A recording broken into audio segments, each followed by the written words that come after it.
নমস্কার বন্ধুরা, আশা করি সবাই ভালো আছেন। আকন্দ গাছ আমরা প্রায় সবাই চিনি বা আমাদের বাড়ির আশপাশে অনেক দেখা যায়। আসলে হোমিওপ্যাথিতে এই আকন্দ গাছ থেকে একটি গুরুত্বপূর্ণ মেডিসিন প্রস্তুত করা হয়, যে মেডিসিনটি অতিরিক্ত ওজন নিয়ন্ত্রণে কাজ করে। আকন্দ গাছ থেকে যে মেডিসিনটি প্রস্তুত করা হয় তার নাম হচ্ছে ক্যালোট্রপিস জিগান্টিয়া। তো বন্ধুরা, এই ক্যালোট্রপিস জিগান্টিয়া হোমিওপ্যাথিক মেডিসিনটি নিয়ে আমি বিস্তারিত আলোচনা করব। আলোচনায় আসি আমি ডাক্তার এস বসু, সহকারী মেডিকেল অফিসার, বাংলাদেশ হোমিওপ্যাথি চিকিৎসা ও শিক্ষা council, medical centre, Boalmari, Faridpur. এই ক্যালোট্রপিস জিগান্টিয়া হোমিওপ্যাথিক মেডিসিনটি সেবনের ফলে দেখা যায় যে শরীরের যে অতিরিক্ত আহ, চর্বি থাকে বা মেদ থাকে সেটা নিয়ন্ত্রণ করতে সাহায্য করে এবং এই মেডিসিনটা সেবনের ফলে শরীরের মেটাবলিজমটা বৃদ্ধি করে এবং অতিরিক্ত মেদ গলাতে সাহায্য করে এই ক্যালোট্রপিস জিগান্টিয়া হোমিওপ্যাথিক মেডিসিনটি।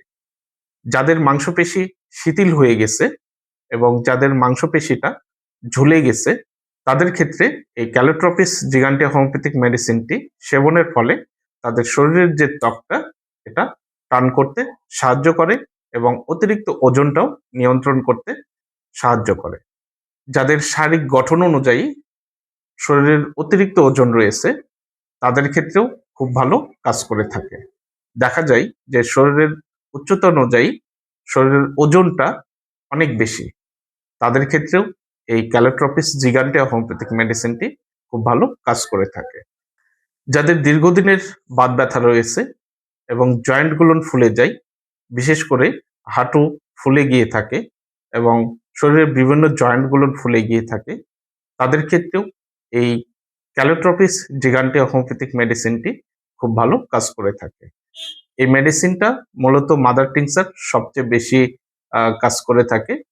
এই মেডিসিনটা উষ্ণ উষ্ণ হাফ কাপ জলে 10 থেকে 15 ফোঁটা মিশিয়ে সকালে এবং রাত্রে দিনে 2 বার খাবার আধা ঘন্টা পূর্বে অথবা খাবার আধা ঘন্টা পরে সেবন করা যায়। অনেক সময় শক্তিকৃত পটেন্সি মেডিসিন ব্যবহার করা হয়ে থাকে, তাই আপনারা এই মেডিসিনটা সেবনের পূর্বে অবশ্যই একজন অভিজ্ঞ হোমিওপ্যাথির রেজিস্টার প্রাপ্ত চিকিৎসকের পরামর্শ অনুযায়ী আপনারা এই মেডিসিনটা সেবন করবেন। কারণ এই মেডিসিনটা আকন্দ গাছ থেকেই প্রস্তুত করা হয়, আর আকন্দ গাছ যেহেতু একটি বিষাক্ত গাছ, তাই এই মেডিসিনটা সেবনের পূর্বে অবশ্যই সচেতন হতে হবে।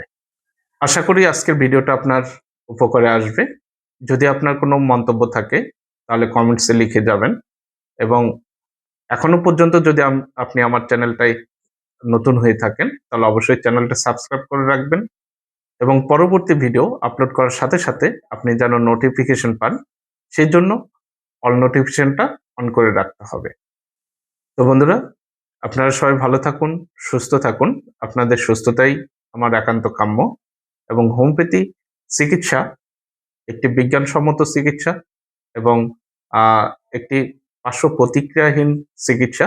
যদি আপনি লক্ষণ অনুযায়ী এবং ভালো চিকিৎসকের পরামর্শ অনুযায়ী আপনি চিকিৎসা গ্রহণ করতে পারেন তাহলে অবশ্যই অনেক জটিল ও কঠিন রোগ থেকে দ্রুত আরোগ্য লাভ করতে সক্ষম হবেন। হোমিওপ্যাথি চিকিৎসা নিন, সুস্থ থাকুন, সবাই ভালো থাকুন। ধন্যবাদ।